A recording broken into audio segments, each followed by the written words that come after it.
Hello everyone and welcome back to my Let's Play of Pesterquest. Last time we hung out with Kanaya, who at this point in the timeline is still crushing on Vriska and still fantasizing about being a rainbow drinker. So, yeah. Good luck, Kanaya. And today, oh boy. Today we are doing Mr. Gamzee Makara. Fucking cannons, how do they work? Who knows? I seriously don't know. Oh, what am I gonna do for Gamzee voice? First things first, you deliver Karkat into the arms of a giant white crab, which strikes you as a totally normal and safe thing to do. You're really beginning to get the hang of the zap situation. For instance, you are now capable of utilizing it without unleashing a lengthy exposition on the values of interpersonal relationships. You can just go. Lucky too, since when you drop Karkat off at his place, he does not look in the mood for philosophy. More for crawling into bed and sleeping for a week. You don't blame him. John and Dave are nice— I said that backwards, but who cares. Dave and John are nice kids, but they do require a high level of buy-in to talk to. I kinda wish we got to see those hangouts. Since you have a memory like a steel friendship trap, you recall that there's another possible bro in the area. What did Karkat call that kid he lost his shit at the Thav meeting? Macaroni? You zapped Macaroni's house. I think he'd be okay with being called Macaroni. At least, high Gamzee will be. I don't know about sober Gamzee. This time you aim for the yard, not the broom closet, and find yourself outside a huge sandstone castle at the edge of a dark, sprawling ocean. You'd have said it was abandoned if it wasn't for the lights in the windows. Oh geez, that is a sprite. Hello. Standing at the tide line is some sort of Halloween decoration. A scarecrow Oh, don't do that. I had my volume real loud and that terrified me. The miracles, no. It like whispered in my ear. I'm not comfortable with that. A scarecrow made entirely of sticks and hair and a pair of oversized gray pants. Wait, they probably don't even have Halloween here. It's already spooky enough every day. A nocturnal world can't even fuck with night holidays. The scarecrow throws a rock into the surf. Winding up his long, thin arm is a whole production, although the motion is surprisingly fluid. You edge closer, not wanting to alarm him, but needing to move the plot along at a reasonable clip. You clear your throat. Okay, he's kinda cute in that sprite, I'll admit.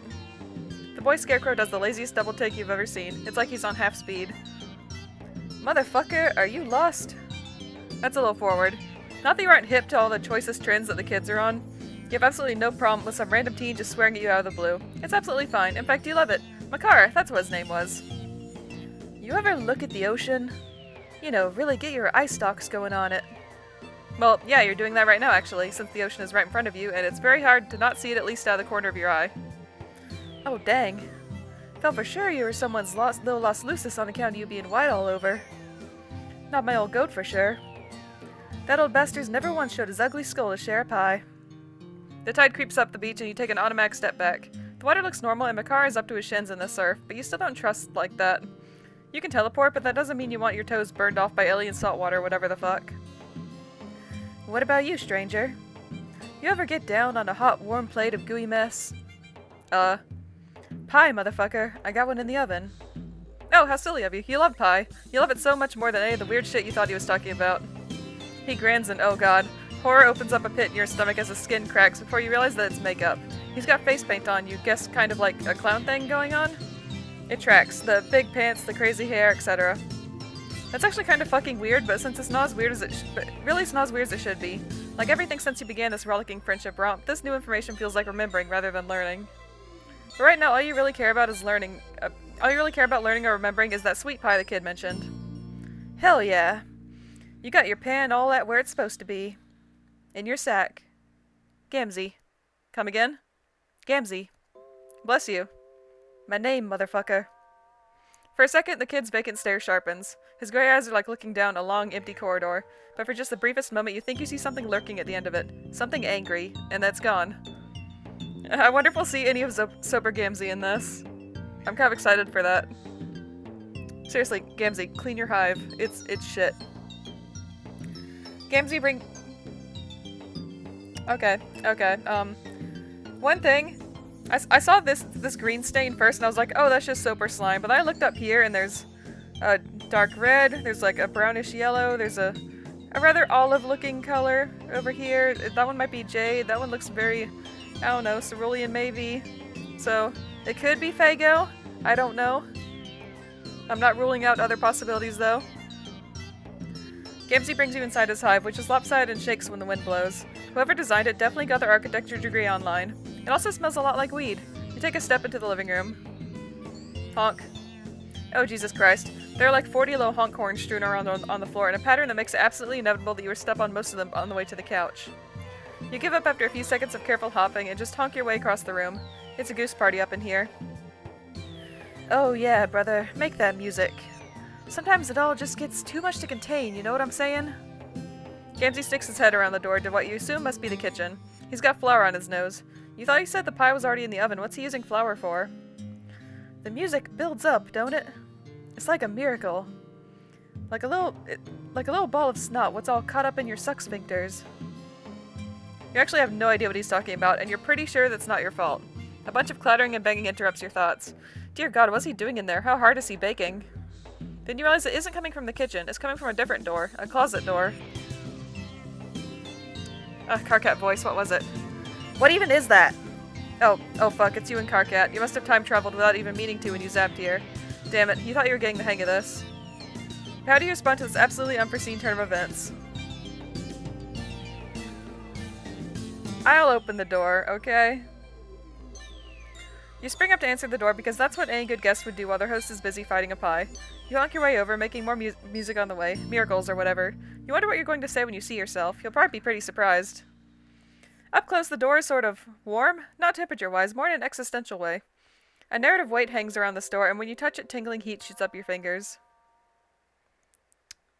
Man, this door is great. You don't want anything more than to open this door. Shit, you love this door. Just doors in general, actually. Fucking amazing. You love to open them up and be in one place, and then walk through them and be in another. You twist the handle. You are forcibly returned to the start screen. Oh yeah, because originally, I think we just caused a time paradox, because Gamzee was supposed to, like, go over there, I think. Alright, so, let's try that again. Let Gamzee open the door. Figuring this is the best way to prevent a paradox, you wait until the racket gets loud enough to alert your host. What's all that? You shrug and open your eyes real wide to show just how innocent you are. This is a total mystery that absolutely needs solving. Oh, hey, hold up, my brother. I'm hearing something in the scrub cubby. Some squeak beast what's all got itself trapped. What? How do you talk, Gamzee? Seriously. The noise in the closet breaks just as Gamzee throws open the door. Yep, same place as before. Other you and Carcat must be shouting at each other back in his hive. Well, he'll be doing most of the shouting. It really is a mess in there. Shit. Damn. Little monsters skittered off. Yeah, weird. You have no idea where they went and you're totally sure that it was not a friend of his who flipped out at the sheer sound of his voice. That would be ridiculous. Oh, no doubt. You're glad you agreed about that. Oh, and speaking of which, you mentioned that you have a friend in common. Carcat. Small, shouty. Gamzee cracks into such a wide grin that you're surprised his face doesn't turn inside out. Yeah, that there's my best fucking friend. As close as two wrigglers what slithered out of the mother grub's frumpy ass together. We get our rap on. Rap? Like, actual rap? Carcat doesn't really strike you as the rapping type. Not so much as you'd notice. But I know he's got that music inside him somewhere. All wrapped up under his skin, just waiting for a real motherfucking brother to rip it out. Aw, that's incredibly romantic, but also the creepiest shit you've ever heard. Aw, hell yes. An ungodly amount of steam issues from the kitchen like someone baking a cartoon. Whatever it is smells amazing, sugary with just a hint of sharpness to it. Did Gamzee ever say what kind of pie he's making? Miracle pie, sister. Miracle pie. Oh, nice. Miracle flavor. Sounds great, and not at all like it might burn the roof of your mouth off. Yep, that is soap or slime. Gamzee emerges from the kitchen, the sweet smell getting stronger as he comes closer. He isn't carrying any plates or forks or whatever, so you guess you're just going to eat with your hands? You look down at your grubby little paws. When was the last time you washed these silly things? You were disgusting. But then you can look at the pie and realize that germs are really going to be the least of your worries. It's thick and gelatinous and green. Neon green. Poison control green. Like clip art of something toxic. You're absolutely sure that whatever that pie is made of, humans are not meant to eat it. Probably not trolls either. Gamzee sits down next to you, stretching out his long, skinny legs onto the coffee table, knocking over a stack of comics and a couple empty Faygo bottles. Yikes. This does not make you feel any better about his ability to make good nutritional choices. You ask Gamzee, as politely as you are able, what kind of pie it is. Oh dang, brother, a Nutrimercenary never gives away his secret ingredient. All you need to know is this. The good shit. That's a creepy face. Don't ever make that face again, please. You want to see the miracles the way I see them? I know you do. I can hear it in your voice. I can see it in your sea stalks. This is the shit that's gonna put you all the way up over the top. Oh my god. That face, help. Gamzee gives you that one look. You know the one. When your friend tells you they got some deliriously dank shit they're just aching to share with you. That's a real thing that happens. I have never been offered drugs before, so I don't know that look, sorry. It is absolutely drugs. This is a drug pie. Eat the drug pie. Why not? Let's get high together. We did that with Sarava, so why not with Gamzee? You know what? Fuck it. You're magic. You can do whatever you want. You scoop out a big green glowing gob of poison pie. It's so gooey and thick it almost slides right out of your hand. You manage to get a little bit of it into your mouth. It punches you right in the taste buds, so sweet your teeth ache, and without any discernible texture. Just goop that slowly fills your mouth and coats your throat. Wow, this sure is a tactile experience. It doesn't taste bad. Just sort of like you swallowed a big sweet mouthful of... Nausea hits you in a wave and every nerve ratchets tight. Yep, this is definitely not meant for whatever kind of creature you are. Your body wants to reject it. You lean over the arm of the couch and prepare to give this volume an additional content warning for vomiting. But the feeling passes, and not only does it pass, it's accompanied by a rising sweep of euphoria. It shivers up from your stomach and into your brainstem. You let out an unintentional sigh of happiness and settle back down onto the couch. Wow, you feel so great right now. Holy shit, drugs are awesome. You want to do them all the time. No wonder Gamzee was so intent on getting this pie finished. If you were him, and you knew the secret to the wonders of the universe, you wouldn't ever eat anything else. Ever. A long finger taps you on the shoulder. More, motherfucker? He offers you the pie plate and you eagerly dig your fingers in. It's getting all over the couch and your face, but you don't care. You just want more of that perfect, contented feeling. Gamzee watches you with dreamy approval. Somehow the two of you end up in the supply closet. You aren't really sure why. It just felt like a good idea to go in there. Possibly to investigate whatever it was that was making a bunch of silly noise just a few minutes ago. Oh, you know what it was. It was you. You and Karkat. You guys came to visit Gamzee one time, but Karkat wussed out. He'll try harder next time. Haha, good try, motherfucker. You're not pulling my stem that easy. My nubby little brother hasn't been anywhere near my motherfucking hive. I've tried to get him to come over here again and again, you know? But he's all got this hate on for face-to-face hangouts. Not like you. You got your motherfucking pan blown right the fuck open. You're like me, my sister. You're wide open to the motherfucking miracles. You tell Gamzee that he's totally right. You are so ready and open to whatever miracle comes along. But no, seriously, if you wanted to, the two of you could go visit Karkat right now. He's probably sleeping off his trip to an alien planet, but you could wait. Or just up forward in time a little bit. That's a thing you could do. Oh, for real? Why didn't you say so then, motherfucker? Zap us on out of here. Sure, right away, anything you want, best friend. Gamzee gives you another of those wide, messy grins, like he can't contain his joy at the thought of being someone's best friend. You totally sympathize. You can't actually remember how to use your magic powers right now. You think it's possible you're a little too high. You don't even remember how you came to be lying on this filthy closet floor and looking up at the filthy closet ceiling. Shouldn't you try to keep the place with your cleaning supplies a little, you know, cleaner? No worries, my brother. There isn't any rush. I got my certainty on that one day we're all gonna get together in one big horn pile. My boy Karkat, T-Dog, Equius, that nasty cerulean bitch what's always mad as hell. Everybody. We'll all climb up to the clouds together. You don't know who some of those people are, but that's okay. You're confident that they'll all make amazing friends. You can't wait to climb up into the sky with them. What do you do once you get up there? We ride the Dark Carnival all the way to paradise, my brother. The Dark Carnival? That sounds familiar somehow. You feel like you've heard of it before. It's a level in Left 4 Dead 2. Oh, I should hope so, motherfucker. Anybody what's got any kind of head for religious dogma at all's heard of this shit. I knew you were a real one. Oh yeah, for sure, you are the realist, but like, imagine you weren't as real as you could be. What would you tell some dumb asshole who had no idea what Gamzee was talking about? The Dark Carnival's where the path leads to, my brother. Back in the old days, the righteous got their blood poured out when their time came. All that purple painting the ringmaster's circle. But nowadays it's more of like a metaphor and shit. When a motherfucker dies, his soul is all ruptured up from his corpse meat, right? And that soul's gotta go all up and go somewhere, don't it? It's not about to just float around untethered. So it rides on up to the carnival where it gets all right and properly judged. To see whether it's been a good bitch or a naughty motherfucker. Anyway, that's how the miracles work. Right. God, that sounds amazing. You really hope Gamzee gets there one day. Something jagged slams up against the haze of drug contentment. You feel like a booming knock on the inside of your consciousness. You remember a face. Gamzee's face. No, not quite. It's a face with makeup, but it's younger, kinder, more vulnerable. You remember this is a friend. You remember you had friends. You remember a clown. With a monumental effort, you force yourself into a sitting position. Gamzee's still splayed out on the floor, totally gone. There's a sad face drawn on the wall there, and that bothers me a little. You have to figure this out. For a split second, you had it. You shake your head, trying to clear it. You stagger up. Gamzee makes a sleepy noise and rolls onto his side. You stagger back into the living room, feeling your way across the wall until you find an ablution trap. You locate the sink and splash some water on your face, trying to focus enough to concentrate but not lose this thread. Somehow, you know that if you become too aware of yourself, you're going to completely forget everything again. It's almost like someone wants you to forget. Forget all of your friends and your past adventures. You close your eyes and picture that friendly clown face. A name drifts across your mind, almost close enough to snatch. Come on, remember it. You're so close. Zap. All of your other trips through the narrative have been instantaneous. 1 second you're in a place, and the next you're in another. This time, the air feels warm and gelatinous, like trying to run while waist-deep in water. The drug pie could just be fucking with your powers, but you know in the core of you, that isn't right. You're where you aren't supposed to be, and something here knows you're trespassing. Something here is awake, and it sees you. What on earth is happening?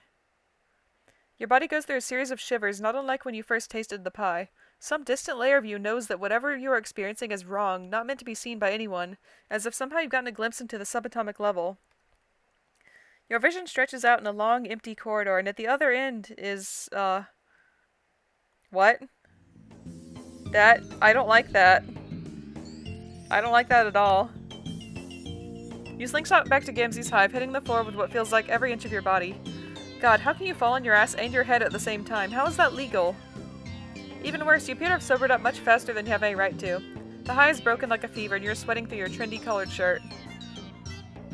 You turn. Gamzee somehow moved himself to the couch where you were doing whatever it was, trying to throw yourself into part of the narrative you don't have permissions to see. He looks significantly less stoned than before, too. Where'd you go at, motherfucker?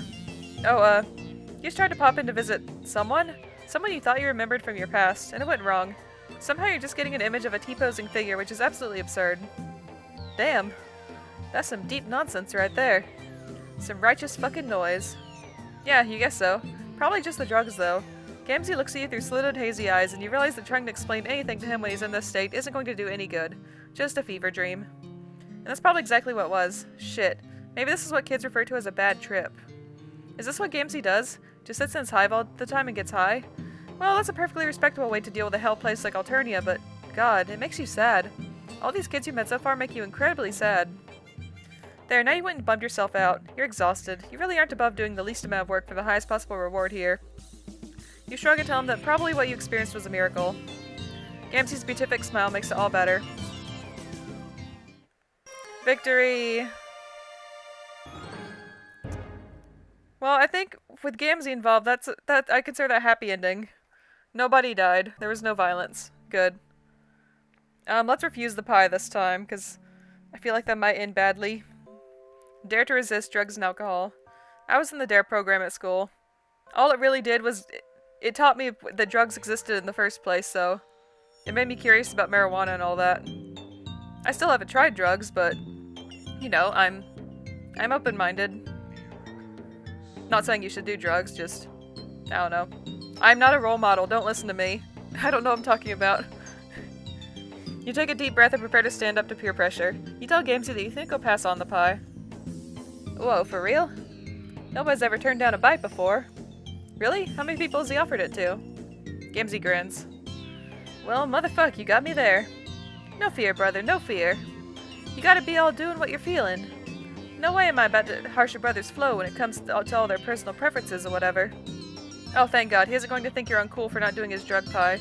You can't exactly recall where you picked up the idea that Alternian drugs are not a good idea, but you're pretty sure it's right. Maybe just a good general rule of thumb, avoid alien-controlled substances. Or possibly all alien substances? Maybe it'd be bad for you even if it wasn't drug pie. Your internal anatomy is still a mystery to you. Actually, Gamzee's taking this so well that you feel emboldened to go further. Push a little harder. Man, you're really getting brazen with this after-school special shit.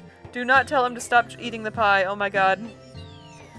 Oh no, you suggest to Gamzee that just maybe he shouldn't eat the pie either. He raises both eyebrows and gives you a slow blink, looking from the pie to you, and back again.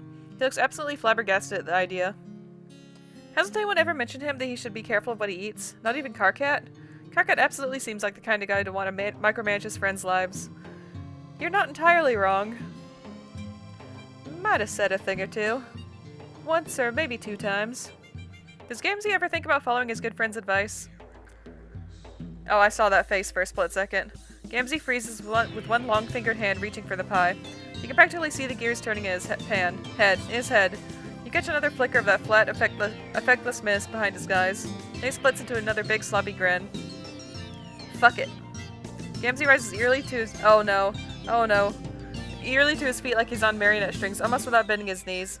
Picking up the pie, he shuffles across the rumpus block and opens the window. He makes and holds eye contact as he throws the pie out the window. Oh no, we're going to be killed by Gamzee. Oh, okay. Well, it's one way to get rid of it, but what about the pie plate? More where that came from. Anything I want, I just enter into this computer and it appears outside the hive a couple hours later. Fucking miracles, man. Or maybe just same-day delivery? Is there a troll Amazon? Gamzee lets out a creaky laugh. It makes you a little nervous and you can't quite pinpoint why. Slow down, brother. You're talking all the deep motherfucking heresies today. Turned down perfectly good pie, what could have got us all well and truly seeing the glories what's the Messiah's put up on this planet. Don't take away my miracles, too. Yup. Well, you didn't make him throw the pie out the window, you just made a suggestion. He didn't have to listen to you. No, you got the right of it. We'll do it your way. You never know, the old goat might come home for once. And he never likes it when I fly high on pie. Well, if he's sure. Oh no, that's terrifying. Please stop, Gamzee. Gamzee looks at you from across the room, silhouette against the window like a black spot on the moon, and you think you may have made a mistake. You aren't exactly sure why, just something in the back of your head is shouting at you. Maybe you'll check, just to be sure. So when Gamzee lopes back into the kitchen, maybe to throw more shit passive-aggressively out a window, you zap forward. Just a little while, a couple of days, oh no. The house is quiet, but everything looks mostly the same. When you listen, though, you hear a steady thump, thump, thump. If you didn't know better, you might say it was someone banging something against drywall, for instance, their head. The sound rattles through the stone of the hive and builds along the scaffolding of your body. With mounting dread, you zap forward a few days. Oh, this turned into a horror game all of a sudden. Thanks, Gamzee. Murderstuck Part 2. Or I guess Murderstuck the prequel, the alternate universe prequel. The hive is a wreck. It wasn't exactly a showroom before, but now there are 3 times as many honk horns and Faygo bottles overflow off the table. The couch bleeds stuffing from 3 long gouges. The TV is shattered and every mirror in the house is broken. Every shiny surface slashed beyond past recognition. It's like someone didn't want to see themselves. Gamzee? Oh god, what happened? Oh, you killed Karkat. You zapped to Karkat's hive. He knows Gamzee. He'll be able to tell you. Oh god. Red everywhere. It's on Karkat's bedroom walls, the floors, even arching up to the ceiling. Karkat's red blood. You never got a chance to talk to him about it. Your stomach curls in on itself, and you fall forward onto your knees, retching onto the carpet. You haven't had any of the pie, so nothing comes up. You killed Kanaya too. Kanaya's room is in far greater disarray. She looks like she put up much more of a fight than Karkat had. There are great gouts of jade blood over the bolts of cloth and drafting table, but it's joined by deep splashes of royal purple. At least Kanaya managed to do some damage. I mean, she did kill Gamzee in the game over timeline, so she can do that. Kanaya's husk top glows sickly onto the dim room. A smiley face with a round clown nose is painting on blood on the screen. Beneath it, an instant message flashes. Fuzzy Fangs, what the fuck? You can't ignore me forever, Miriam. I doubt you can even do it for one night. The cursor flashes. Green and purple ooze onto the keys, still wet. Oh god, he's gone after AG too. You have to do something. Oh, we're getting a sneak peek of Vriska's hive. You appear in a tall stone room. You've never been here before, or maybe you have. Maybe you've already made good friends with this particular troll. It really depends on which option you chose at the beginning of the volume. God, why did you think that? Why isn't your brain working? What the fuck is wrong with you? You feel like you know all this, but not, like you watched it all happen to somebody else. From the distance you hear a telltale honk. Ice sheets up your spine. That is the most cursed noise you've ever heard in your life. Jesus fuck, you're going to have nightmares filled with brass instrumentation, provided you don't die immediately. Oh, hi, Gamzee! Oh, hey there, motherfucker. You're late. Oh, hey, Gamzee. You sure look totally fucked up. Green and crimson paint his shirt, splashed up his arms to the elbows. It's like fucking Christmas up in here. There's no S in that. 3 deep gouges intersect his face, still bleeding freely. Did you get scratched by Nepeta again? Or did you scratch yourself just for, continuity, I guess? Shit, dude, you should have kept doing your drugs if this was the alternative. Talk about overreaction. Overreaction? Isn't no fucking reaction, little aberrant speck of worm meat. This is the true God's judgment. He came to me, motherfucker. He spoke his words in my ear. He's the only one who's ever bothered to say motherfucking truths to me. Who came to him? Who was speaking truth? Don't worry, you'll meet him soon.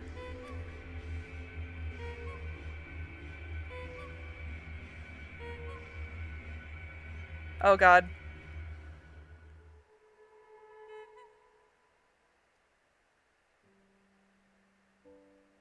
I was totally prepared for a jump scare there. Game over. Well, that's about how I expected Gamzee's route to go. Either we get high with him or he murders us. Those are pretty much the only options. Miracle Worker. You got really high with Gamzee. Maybe a little too high? Oh yeah, I need to talk about that thing that happened. In just a second.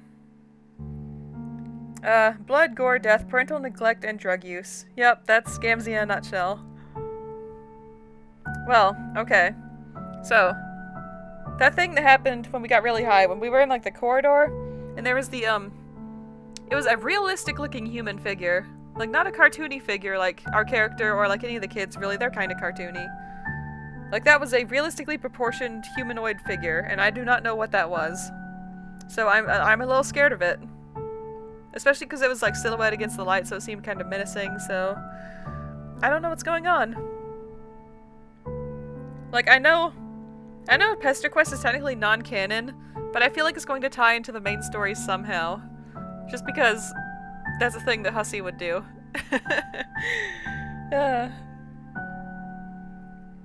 I'm excited to see where this goes.